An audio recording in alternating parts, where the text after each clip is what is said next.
The match before that was a ladder match that saw your pals, the Bucks of Youth, defeat FTR to win the tag titles. Jack Perry did make his return in this, as we kind of thought was going to happen. This was a very different ladder match for their standards. Extremely, extremely physical in a almost like a brute way. Very, very, very physical. What do you think of the ladder match and Jack Perry's return here? I thought the ladder match was very strong. I thought FTR was very strong. I thought the Bucks were great. I thought the Bucks really, I think they really killed it as far as the way they portrayed heels in the match. Some of the things they did, even when you say, it was different for a Young Bucks match. They weren't looking to do as much of the spectacular flying and whatnot. They just seemed more aggressive, more gritty, more dirty. Like they just had to win, and if that means destroying FTR, like I love the spot where they put him in the ladder and they were smashing him with the chair over and over. Just there was a lot more things that were very, very physical. The first thing I thought after watching the match is like I'd text them whenever I got back home after I got off the plane. I watched it on the plane. And I was just like, "Hey, how you guys doing today?" I said, "I'm sure your bodies have heat with you, because you guys did you bust your ass and killed it or whatever." And they said they were doing okay, but yes, they were pretty beat up, and I imagine both guys were. Them and FTR, they both beat the shit out of each other, no doubt about it.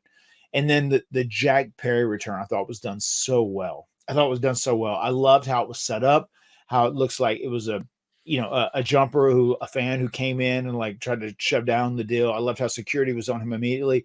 And the shot in the reveal when they pulled the Sting mask off and he had that shit-eating grin on, that was perfection. That was so good. And the crowd reaction to him was really good as well. And I think you've got something very special now with Jack Perry back, especially aligned with the Young Bucks, all as heels. Two things. Again, for the whole AEW doesn't tell stories camp, like even the small detail of him being in a Sting mask is a great storytelling beat with the Bucks and being involved in Sting's last match. That's great. But I think that this idea, Matt, that, Jack Perry was a scapegoat and now he's back. And like you said, the crowd reaction, it was really impressive. The one critique I would have, I almost wish he had not been brought up by the Young Bucks on TV in the weeks prior. I almost wish that was a true surprise return, just to maximize that, because it was really telegraphed. I think everyone and their mother knew that he was coming back in this match. And like, predictable is not always bad. And as you said, the crowd reacted in a positive manner, so it's fine. But I think it really could have just taken that moment to the next level if there had been no mention or insinuation at all of Jack Perry in the weeks leading up to it. Well, when in their mentions, they called him scapegoat, correct?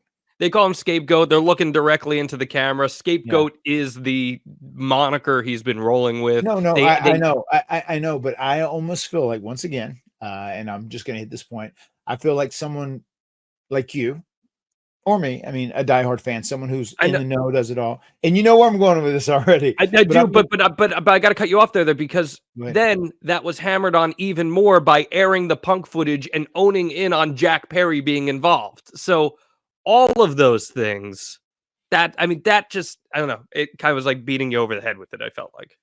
I think so. I think some of the people that are in the know, it was. I think if there are people on the on the outside in the periphery, I think those people, they hear scapegoat and they, who are they talking about, whatever else, and they say, oh damn, that's that Jungle Boy, he's back, so I didn't mind it, and I think I understand what you're saying. For us watching it, if he would have just shown up and be like, oh shit, that would have been very cool, whatever. But I feel like I like the fact that they dropped those breadcrumbs just for people who may have been just TV watchers more than anything else.